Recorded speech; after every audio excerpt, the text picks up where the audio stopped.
অসহ্য পেট ব্যথার কারণে কলেজ থেকে ছুটি নিয়েছে রজনী। কিছুক্ষণের মধ্যেই হয়তো তার পিরিয়ড শুরু হবে। প্রতিবার পিরিয়ড শুরুর খানিক আগে থেকেই মাত্রাতিরিক্ত ব্যথা শুরু হয় তার। এটা বুঝতে পেরেই সে কলেজ থেকে অগ্রিম ছুটি নিয়ে চলে এসেছে। আশা করি প্রিয় বন্ধুরা পুরো গল্পটি খুব মনোযোগ সহকারে শুনবেন। তবে গল্পটি শুরু করার পূর্বে আপনাদের নিকট আমার একটি ছোট অনুরোধ, বন্ধুরা আমার চ্যানেলটি সাবস্ক্রাইব করে আমাদের সাথেই থাকুন। নতুন নতুন ভিডিও পেতে বেল বাটনটি ক্লিক করুন। এরকম মজাদার গল্প শুনতে কমেন্ট করুন এবং শেয়ার করে বন্ধুদেরকে শোনানোর সুযোগ করে দেন। ধন্যবাদ। চলুন এবার গল্পটি শুরু করা যাক। কলেজ থেকে বের হওয়ার পর থেকেই সে লক্ষ্য করছে একটা ছেলে তার পিছু নিয়েছে। ছেলেটা তাকে কিছু বলছেও না, আবার তার কাছেও আসছে না। রজনী থেমে গেলেই ছেলেটাও থেমে যাচ্ছে। রজনী পেছনে তাকালে ছেলেটা অন্যদিকে তাকাচ্ছে। রজনীর কাছে ভীষণ অবাক লাগছে, ছেলেটা এইভাবে তাকে ফলো করছে কেন? এরই মাঝে রাস্তায় একটা ইজি বাইক পেল। রজনী ইজি বাইকে উঠেই নিশ্চিন্ত হল যে ছেলেটা আর তার পিছু নিতে পারবে না। ইজি বাইক 10 মিনিট পরে গিয়ে থামল খেয়া ঘাটের কাছে। ইজি বাইক থেকে নেমে রজনী খেয়ায় উঠল। অবাক করা ব্যাপার, অন্য আরেকটা নৌকায় সেই ছেলেটাও উঠেছে। রজনী কৌতূহলী হয়ে ছেলেটাকে দেখছে। এইভাবে তার পিছু নেওয়ার কারণ কি? খারাপ উদ্দেশ্য থাকলে তো নদীর উপার থেকে উদ্দেশ্য সাকসেস করতে পারত। কিন্তু এখন তো তার নিজের গ্রামে প্রবেশ করবে। নিজ গ্রাম থেকে ছেলেটা কি বলবে? নৌকা পার হয়ে একটি দোকান। ছেলেটা দোকানে বসল আর রজনী ভ্যানের জন্য অপেক্ষা করছে। কিন্তু ভ্যান নেই। দাঁড়িয়ে থেকে অধৈর্য হয়ে হাঁটা শুরু করল। তাদের গ্রাম থেকে কলেজে যেতে নদী পার হতে হয়। নদীর উপারেই তাদের বিশাল শহর। রজনীদের গ্রামটাও অনেক বড়। বলা যায় 4 গ্রামের সমান একটা গ্রাম। এক পাড়ার মানুষ অন্য পাড়ার মানুষদের ঠিকমতো চিনে না। বিশেষ করে মেয়ে বা বাড়ির বুড়া চিনে না। গ্রাম হলেও রাস্তাঘাট ভালো, ভ্যান এবং অটো চলাচল করে সারাক্ষণ। এক পাশ থেকে অন্য পাশে মানুষ যানবাহনেই যাতায়াত করে। রজনী খেয়াল করল ছেলেটা এবার আর তার পিছু হাঁটছে না। নিশ্চিন্ত মনে এবার বাড়ির দিকে পা বাড়াল। রাস্তার পাশের সেই দোকানের ছাউনির নিচে দাঁড়িয়ে ক্যারাম খেলছে কয়েকজন ছেলে। রজনী সেখান থেকেই যাচ্ছিল। ফাঁকা রাস্তা, আশেপাশে কাউকে না দেখে ছেলেগুলো খুব বাজে ভাবে টোন করা শুরু করল। একটা ছেলে বলে উঠল, মালডা ক্যাডারে? অন্য একটি ছেলে বলল, উত্তর পাড়া থেকে আসে। এইবার ফার্স্ট ইয়ারে ভর্তি হয়েছে মনে হয় গে। আরে ভাই, এমন মাল তো দেহি নাই আগে গু। হো ভাই, পুরাই আগুন, একদমই কচি গু। লাগবে নাকি? অন্য একটি ছেলে বলে উঠল, লাগলে ওস্তাদরে কও, বাড়ি থাইকা তুইলা আয়না দিব। ওস্তাদ এসব কাজে ভালাই পুটু আছে গি। লাগব মানে? এমন মাল হাতছাড়া করি কেমনে? একদম টলমলে ভাবখানা দেইখা মনে হইতেছে অহনো মোরক খোলা হয় নাই উ। হো ভাই, ওস্তাদরে আগের দিনই কইছিলাম এই মালের কথা গু। ফোন লাগা তাইলে। ওস্তাদ, এই মালডা আমার লাইগা তুইলা আয়না দিক। তোর একার লাইগা কেন? সবাই মিলামিশা ভাগ কইরা নি। মজা সবাই নি উ। ছেলেগুলো পই চাষি খাসিতে গড়িয়ে পড়ল। কেউ বলছে আমি আগে, কেউ বলছে না আমি আগে। একের পর এক বিশ্রী কথা বলেই যাচ্ছে। রজনী একটা বারের জন্য পেছনে ফিরে তাকাল না। দোকানের সামনে থেকে আসার সময় শুধু একটা ছেলের মুখ নজরে পড়েছিল। বাকি ছেলেগুলোর মুখও দেখেনি, শুধু তাদের কথা শুনেছে। রজনী হাঁটার গতি বাড়িয়ে দিতেই অন্য একটা ছেলে বলে উঠল, আরে ভাই, দেখ দেখ, লাল রং করা পেছনে গি। আরেকজন বলল, আরে ওইডা রং না গি। সাথে সাথে রজনী তার জামার পেছনে তাকিয়ে দেখল। ইতোমধ্যেই তার পিরিয়ড শুরু হয়ে গিয়েছে। জামার পিছনে দাগ ভেসে উঠেছে। ছেলেগুলো বিশ্রীভাবে হেসে উঠল। ওদের হাসিতে রজনীর সমস্ত শরীর ঘৃণা আর ভিয়ে থরথর করে কেঁপে উঠল। ভীষণ অপমানে লাগল।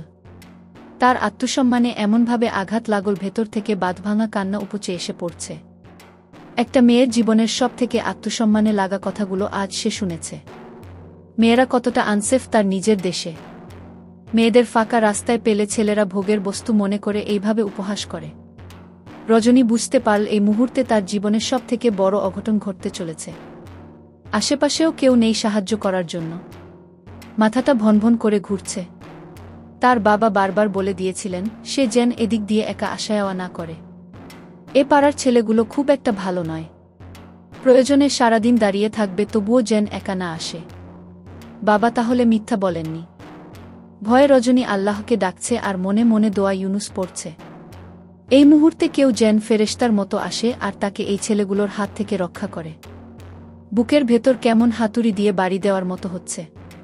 পেছন থেকে ছেলেগুলোর বিশ্রী কথার পরিমাণ আরও বহুগুণ বেড়ে গেল। ভুঁইয়ে চোখমুখ শুকিয়ে এসেছে। এখনই মাথা ঘুরে পড়ে যাবে এমন একটা অবস্থা। তৎক্ষণাৎ একটা বাইক তার সামনে এসে দাঁড়াল। রজনী সাথে সাথে কেঁপে উঠল। ভাবল, খারাপ ছেলেগুলো তার কাছে চলে এসেছে। এখন কি করবে কিছুই বুঝতে পারছে না। যদি কোনো অঘটন ঘটে তাহলে কি হবে?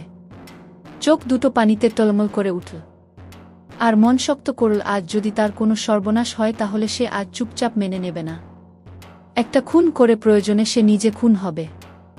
সে চায় না হেডলাইনে মানুষ এটা দেখুক যে কয়েকজন যুবকের হাতে কলেজছাত্রী গণধর্ষণের শিকার। সে চায় মানুষ দেখুক ধর্ষিত হয়ে ধর্ষকদের খুন করেছে কলেজছাত্রী। তার সামনে এসে দাঁড়ানো কালো রঙের বাইকটার দিকে সে তাকাল। বাইকে দুজন ছেলে বসে আছে। পেছনে সেই ছেলেটা বসে আছে যে কলেজ থেকে আসার সময় রজনীকে ফলো করছিল। আর সামনে হেলমেট মাথায় একটি ছেলে বসে আছে। এরই মাঝে পিছনের ছেলেটি বলে উঠল, ওস্তাদ, এই সেই মেয়ে কি? ওস্তাদ শব্দটি রজনীর কর্ণকুহরে কেমন বিশ্রী শোনাল। কিছুক্ষণ আগেই এই ওস্তাদ শব্দটা কয়েকবার শুনেছে সে। সামনে বসে থাকা ছেলেটি মাথার হেলমেট খুল এলোমেলো চুলগুলো হাতের আঙুল দিয়ে আঁচড়ে ঠিক করে নিল। রজনীর বুঝতে অসুবিধা হল না যে এই ছেলেই তাদের ওস্তাদ, যে ওস্তাদকে দিয়ে তাকে তুলে আনার কথা বলা হয়েছে। তৎক্ষণাৎ তার মনের মধ্যে একরাশ ঘৃণা জমে গেল এটা ভেবে যে ছেলেটা এই গ্যাংয়ের লিডার। ছেলেটার নাম প্রান্তিক চৌধুরী। এই গ্রামেরই ছেলে, তবে ফ্যামিলিসহ শহরে থাকে। গ্রামে বাপদাদার ভিটাবাড়ি আছে। মাঝে মধ্যে গ্রামে আসে ঘুরতে। পারিবারিকভাবে রাজনীতিতে জড়িত। অত্যন্ত সাহসী, মেধাবী আর তেজি স্বভাবের একটি ছেলে। তবে তার বাবা শান্তশিষ্টভাবে রাজনীতি করেছে। কিন্তু প্রান্তিক তার ব্যতিক্রম। সেকেন্ডে সেকেন্ডে জ্বলে ওঠে তার শরীর। এমন কোনো দিন নেই যে কারো সাথে মারামারি করে না। এর কারণও আছে। একবার তার বাবাকে এক পার্টির লোক অকারণে খুব মেরেছিল। তারপর থেকেই বাবার সাথে সম্পূর্ণ রাজনীতিতে মন দিয়েছে। পারিবারিক আভিজাত্য, দেখতে সুন্দর, শিক্ষাগত যোগ্যতা, ক্ষমতা সব থাকতেও 2-8 বছর বয়সী প্রান্তিক চৌধুরী সিঙ্গেল। যদিও এর পেছনে কারণ আছে। প্রান্তিক হাত ঘড়ি ঠিক করে নিয়ে টাইম দেখল। শার্টের হাতা গোটাতে গোটাতে একবার রজনীর মুখশ্রীতে দৃষ্টি নিক্ষেপ করল। বিগত 7টা দিন এই মেয়েটাকে খুঁজতে খুঁজতে পাগল প্রায় সে। বিগত 7 দিন সারা শহর খুঁজেছে, কিন্তু কোথাও পায়নি। কলেজের বসন্তবরণ অনুষ্ঠানে বাতাসে বহিছে প্রেম, নয়নে লাগিল নেশা, গানে রজনীর ডান্স পারফরম্যান্স দেখে ফিদা হয়ে যায় প্রান্তিক। মুগ্ধ হয়ে দেখেছিল রজনীকে। প্রান্তিকের নয়নেও যেন নেশা লেগেছিল, রজনীকে দেখার নেশা। নাচের মাঝে রজনীকে খুব প্রাণবন্ত দেখাচ্ছিল, হাসছিল খুব। গালে টোল পড়ছিল। কিছু মেয়ের হাসি এত সুন্দর হয় যে একবার দেখলেই অন্তঃকরণে আজীবনের জন্য গেঁথে যায়। রজনী যখন হাসছিল তখন ওর ওষ্ঠদ্বয় দারুণ সুন্দর দেখাচ্ছিল। প্রান্তিক একধানে তাকিয়েছিল রজনীর সেই ওষ্ঠের পানে। হরিণী চোখ আর ঠোঁট সব মিলিয়ে মনের মাঝে ভালোলাগা নামক এক সিগন্যাল দিচ্ছিল। প্রান্তিক হারিয়ে গেল দূর অজানায়।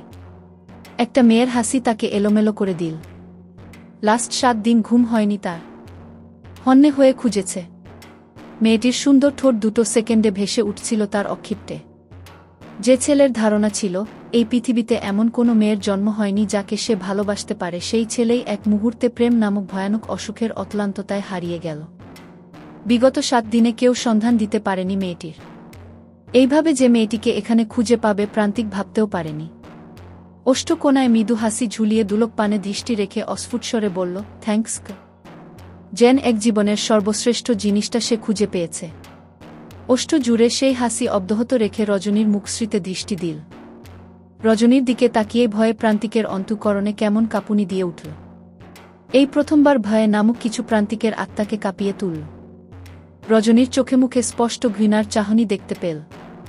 রজনী রাগ আর ঘৃণাভরা দৃষ্টিতে তাকিয়ে আছে। এতক্ষণ তাকে বিশ্রী কথা বলা ছেলেগুলোর ওস্তাদ তাহলে এই ছেলেটা। ওই ছেলেগুলো এত বিশ্রী আর জঘন্য, তাহলে তাদের ওস্তাদ কতটা বিশ্রী জঘন্য হতে পারে। রজনী আজ প্রমাণ পেয়েছে শুধু সুন্দর চেহারা হলেই মানুষের মন সুন্দর হয় না। অজান্তেই সুন্দর চেহারার ছেলেদের প্রতি জঘন্য এক ধারণা তৈরি হল রজনীর। প্রান্তিক বুঝতে পারছে না কেন রজনী এভাবে রেগে আছে। এইভাবে পথ আটকে দাঁড়ানোর জন্যই কি রেগে গিয়েছে? প্রান্তিক কেমন বেসামাল হয়ে পড়েছে। কি বলবে বুঝতে পারছে না। পেছনে তাকিয়ে বলল, শ্রাবণ, পানি দে তবু। শ্রাবণ বাইকে বাঁধানো ব্যাগ থেকে পানি এগিয়ে দিল। প্রান্তিক রজনীর দিকে পানি এগিয়ে দিয়ে বলল, টেক ইটকে। রজনী বিরক্তিকর চাহনিতে তাকিয়ে আছে। জুতা মেরে গরুদান দেখে অবাক হচ্ছে। প্রান্তিক আবার বলল, তোমাকে নার্ভাস দেখাচ্ছে। তুমি আমার ছোট হবে তাই তুমি করে বললাম। এই পানি কেউ খায়নি, একদম ইনটেক। আমি সবসময় সাথে পানি রাখি। তোমাকে নার্ভাস দেখে দিচ্ছি গু। রজনীর কি বলা উচিত বুঝতে পারছে না। নিজেকে কন্ট্রোল করে বলল, লাগবে না গি। প্রান্তিক বুঝল রজনী তার থেকে পানি নিতে চাইছে না। নিচের ঠোঁট কামড়ে ধরে কিছু একটা ভেবে বলল, তোমার বাবার নাম কি?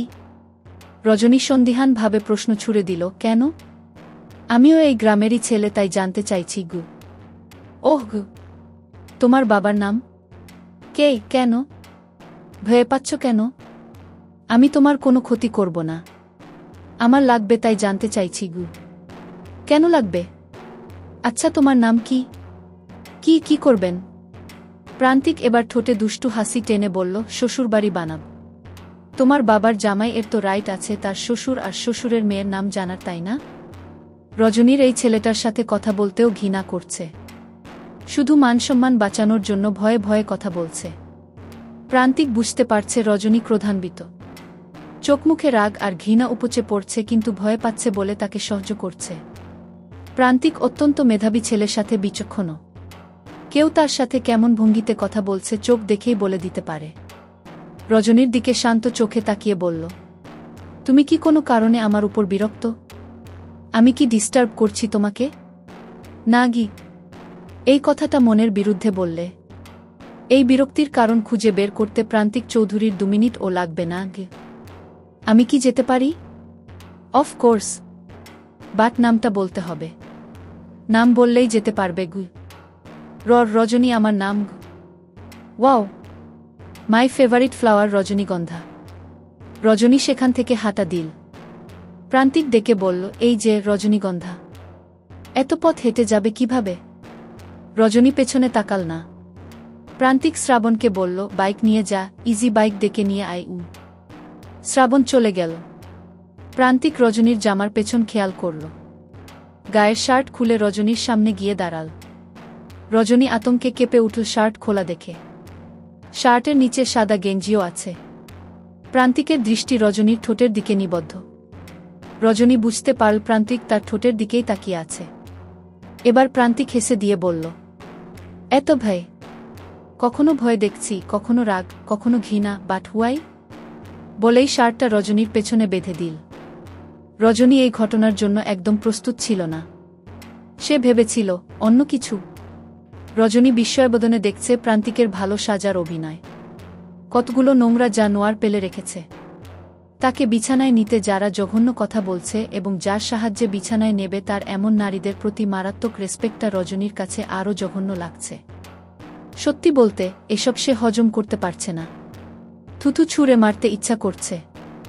বলতে ইচ্ছা করছে, অমানুষ জানোয়ার, এভাবে ভালো মানুষের মুখোশ পড়লে কি ভালো হতে পারবি? আমার জীবনের দেখা সব থেকে ঘৃণিত মানুষ তুই। রজনী প্রান্তিকের শার্ট খুলে ফেলার চেষ্টা করতেই প্রান্তিক রজনীর হাত চেপে ধরল। প্রান্তিকের হাতের স্পর্শে ঘৃণায় ওর শরীর রি করে উঠল। রজনীকে স্পর্শ করা মাত্রই প্রান্তিকের শরীর ভয়ঙ্করভাবে কেঁপে উঠল। এর আগে কোনো নারীর স্পর্শ প্রান্তিককে এভাবে কাঁপাতে পারেনি। হাত চেপে ধরার সাথে সাথে রজনীর কোমরেও প্রান্তিকের হাত লেগে গেল অসাবধানতায়।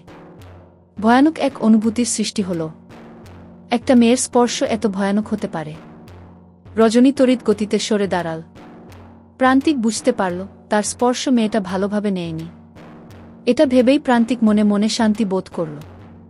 সেই ম্যাজিশিয়ান মেয়ে সে পেয়ে গিয়েছে। কেননা প্রান্তিক চৌধুরীর কাছে আসার জন্য মেয়েরা কত সস্তা কাজ করে, সেখানে একটা বাচ্চা টাইপ মেয়ে কি না তার স্পর্শতে বিরক্তিবোধ করল। আনমনে বলল, ইউ আর রিয়েলি গ্রেট রজনীগন্ধা গো। রজনী আবারও শার্টের গিট খোলার চেষ্টা করতেই প্রান্তিক বলল, আই থিঙ্ক শার্টটা খোলা ঠিক হবে না। কেন ঠিক হবে না আমি ডিটেইলসে বলতে পারছি না। এসব বিষয়ে তোমার সাথে খোলামেলা আলোচনা করলে তুমিই লজ্জা পাবে। তবুও যদি তুমি ঘা উড়ামি করে খুলতে চাও তাহলে তোমাকে আমার ডিটেইলসে বোঝাতে হবে গি। এর মাঝেই একটি অটো এসে থামল। শ্রাবণী অটোটা পাঠিয়েছে। প্রান্তিক প্যান্টের পেছন পকেট থেকে মানিব্যাগ বের করে অটোওয়ালাকে 100 টাকা বের করে দিল। অটোওয়ালা বলল, ভাঙতি নাই বাজান উ। প্রান্তিক বলল, দিতে হবে না, নিয়ে নিন।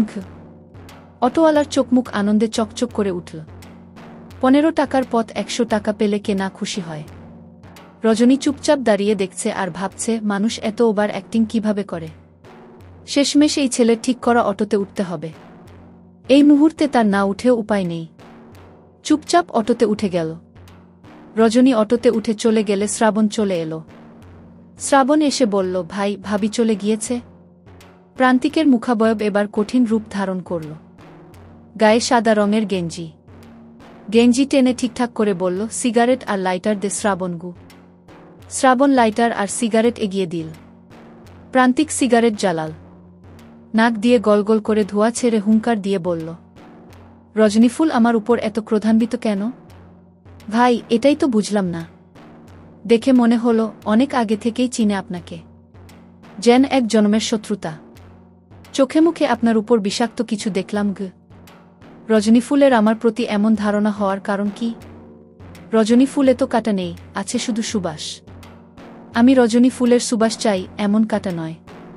খোঁজ লাগা কি কারণে রজনীফুল এমন রেগ আছে গিউ। জি ভাই, টেনশন করবেন না, ভাবির রাগ করার কারণ খুঁজে বের করব। তবে আর একটা নিউজও আছে, শুনলে আপনি আগুন লাগাই দিবেন। এমন অঘটনের কারণই বুঝলাম না। আকাশপাতাল তন্নতন্ন করে খুঁজে বের করব রজনীফুলের ক্রোধান্বিত হওয়ার কারণ।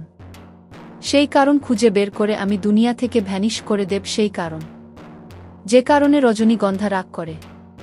ওই ফুলে আমি সুবাস চাই, ওই সুবাসে আমি মাতোয়ারা। রজনীগন্ধা, তোমার ঘৃণা ভরা দৃষ্টিতে আমি মৃত, তোমার নেশায় আমি জীবিত উ। আমার একটি ছোট অনুরোধ বন্ধুরা, আমার চ্যানেলটি সাবস্ক্রাইব করে আমাদের সাথেই থাকুন। নতুন নতুন ভিডিও পেতে বেল বাটনটি ক্লিক করুন। এরকম মজাদার গল্প শুনতে কমেন্ট করুন এবং শেয়ার করে বন্ধুদেরকে শোনানোর সুযোগ করে দেন। ধন্যবাদ।